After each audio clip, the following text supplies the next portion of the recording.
করি সবাই ভীষণ ভালো আছো।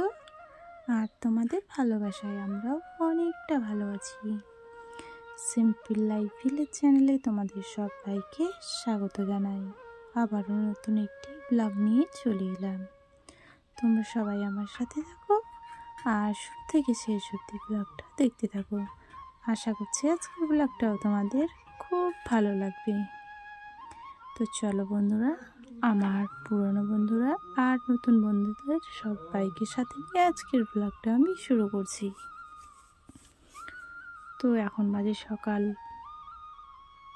8টার মতো। তো সকালবেলার আর কি রান্নাবান্না করতে হবে। তো তার জন্য মা আর কি উনুনের পাড়ে আর কি কাঠখড়ি কিছুই ছিল না, তো ওই জন্য মা আর কি এখানে অনেক দিন আগে যে গাছের ডাল অনেক কিছু আর কি কেটে এনে রেখেছিলাম না, অনেক দিন আগে, তো ওগুলো শুকিয়ে গেছে। তো ওগুলোই এখন আর কি পোড়াবো, কারণ সর্ষের যে গাছগুলো না ওগুলো শেষ হয়ে গেছে আর অল্পটুকু আছে। তো ওই জন্য মা বলছে যে এগুলো আছে তো এই পাতা ডালগুলো দিয়ে আর কি রান্নাটা হোক, না হলে পরে বর্ষাকাল আর কি সামনে চলে আসছে।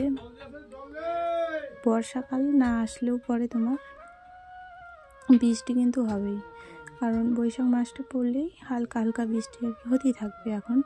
তখন কিন্তু এই জ্বালানি কাঠ দিয়ে আর কি রান্না করা যাবে না, আর বুঝেছো? তো তার জন্য এখন আর কি তোমার আমি রান্না করছি হচ্ছে তোমার সকালবেলার পান্তা ভাত খাবো, আর হচ্ছে ঝাল ঝাল করে শুকনো মাছের আর কি সানা করব। তো পান্তা ভাত আর এই যে শুকনো মাছটা ভেজে মানে কড়াইয়ে তেল দিয়ে ভেজে তারপরে রসুনটা কিন্তু কাঁচা রসুন লাগবে, তাহলে কাঁচা রসুন আর ঝালটা ভেজে নিতে হবে, আর হচ্ছে শুকনো মাছটাও ভেজে নিতে হবে। তাহলে পরে কি না দারুণ একটা আর কি সেন্ট করবে, কারণ তোমার কাঁচা রসুনের যে মানে সানা যদি খাও না, একবার খেলে বারবার খেতে যাওয়ার মন করবে। তো আমরা গ্রামের মধ্যে বেশিরভাগ আর কি এরকম টুকটাক আর কি সকালবেলা সানা দিয়েই আর কি আমরা সকালটা সেরে নিই। দুপুরবেলা একটু গরম ভাত ঝোল দিয়ে আর কি ভাত খাই, আর রাত্রেবেলা করে একটু করে মুড়ি খেয়ে বা একটু ভাত যদি থাকে তো ওগুলো খেয়ে আর কি ঘুমিয়ে পড়ি। তো আমাদের সারাদিনের রুটিন হচ্ছে ওরকমই। তো আমি শুকনো মাছ মানে শুটকি মাছ, ঠিক আছে, আমরা কিন্তু শুটকি মাছ বলি, তো আমি তোমাদেরকে বোঝানোর জন্য শুকনো মাছ বললাম, যেটা দিয়ে আর কি সেদল আর কি তৈরি হয়। আমাদের বাঙালির প্রধান আর কি খাদ্য সেদল। তো ওই সেদলটা যেটা দিয়ে তৈরি হয়, তো ওই শুকনো মাছের আর কি সানা করলাম। তারপরে এখন এখানে আছে তোমার রসুন আর পেঁয়াজ একসাথে ভেজে আর কি রেখেছিলাম। তারপরে এখন আমি ভালো করে একটু লঙ্কা আর কি আগে শিলে আর পিষে রেখেছিলাম, তো ওখান থেকে একটু লঙ্কা নিলাম, লঙ্কা বাটা, আর তারপরে হচ্ছে রসুন আর পেঁয়াজগুলো ভালো করে শিলে একদম পিষে নিলাম। তারপরে এখন ভালো করে তুলে নেব। তো এটা হয়ে গেল রসুন ছানা, আর হচ্ছে ওদিকে শুকনো মাছের ছানা, আর তোমার আলু সেদ্ধ মানে আলু ছানা করবো, তো আলু মাখা আর কি। তো চলো বন্ধুরা, তোমরা সবাই আমার সাথে থাকো আর ভিডিওটা শেষ অবধি দেখতে থাকো। তো আজকে সকালটা তোমাদের সাথে আর কি শেয়ার করলাম। তো লবণ আর কি দেওয়া ছিল না, তো একটু লবণ নিয়ে আর কি একবারই ওই শিলেতে আর কি মেখে নিলাম, তাহলে পরে আমাকে আর মাখতে হবে না।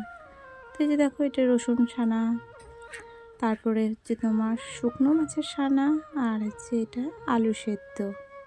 তো চলো বাবাকে দিকে পান্তা ভাত আর হচ্ছে ছানা দিয়ে খেতে দিয়েছি। তো আমাদের আর কি প্রিয় একদম খাবার আর কি। তো বাবাকে একটু পান্তা ভাত মুড়ি দিয়েছি, আর হচ্ছে ছানা বাটিতে করে দিয়ে দিলাম। আর এই দিকে তোমার শিলটাতে বেটেছি, তো শিলটা নোংরা হয়ে গেছে, কারণ ধুয়ে রাখতে হবে, না হলে পরে আরও কিছু যদি রান্না করি না এই শিলে যদি লঙ্কা বাটি, তাহলে পরে ওই শুকনো মাছের গন্ধটা আর কি থেকে যাবে। তো তার জন্য ভালো করে আর কি শিলটা ধুয়ে রেখে দেবো পরিষ্কার করে। তো চলো শিলটা আমি পরিষ্কার করে নিই। আর জানো তো শুকনো মাছের যে কাঁটাগুলো আছে না, ছোট ছোট কাঁটা, তো এই যে শিলটা যখন আর কি ধোয়ার সময় আর কি হাতে লেগে যায়, তো এরকম করে ধুতে গেলে পরে একটু সাবধানে ধুয়ে নিতে হয়, না হলে পরে কাঁটা আর কি হাতে ফুটে যেতে পারে।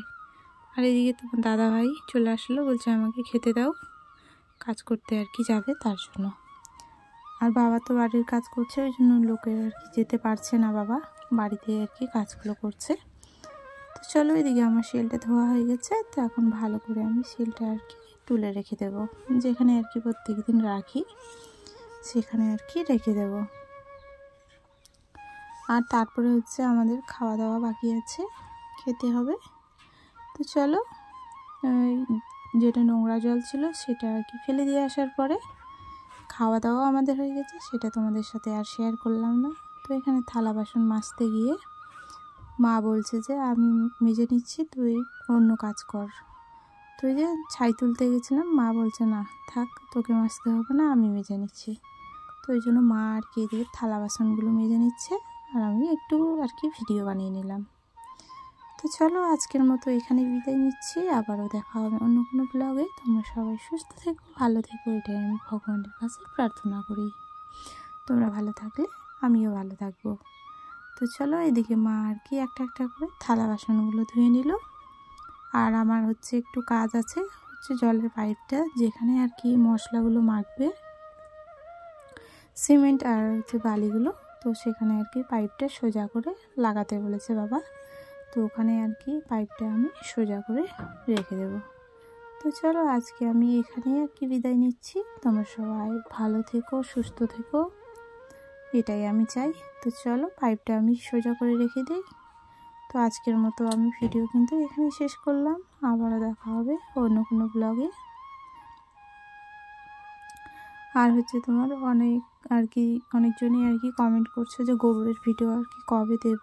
তো ওই যে বাড়ির কাজের চাপে আর কি আমার গোবরের আর কি ভিডিও দেওয়া হচ্ছে না। তো দেখি কবে দিচ্ছি।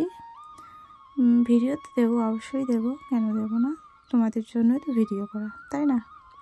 তো চলো, আর একটু তোমাদের একটু আমাদের বাড়িটা ঘুরিয়ে দেখে দিই কতটা আর কি কাজ বাজ হলো আমাদের বাড়িতে। তো এই যে এখানে বালি রাখা আছে, আর এই যে ড্রাগনের গাছটা অনেক দিন তোমাদেরকে দেখায়নি। তো কে বা কারা এসে আমাদের ড্রাগন গাছে আর কি নখ দিয়ে আর কি নখ বসে দিয়েছে ড্রাগন গাছে। আর এই যে ছোট ছোট অ্যালোভেরা গাছ আর কি আমার মেয়ে আর কি লাগিয়েছে। আর লঙ্কা গাছে জানো পাতা বের হয়েছে, তোমরা দেখলে। তো এই যে এই মুহূর্তে এতটা আর কি বাড়িটা উঠেছে আমাদের। তো চলো, আজকের মতো টাটা সবাইকে।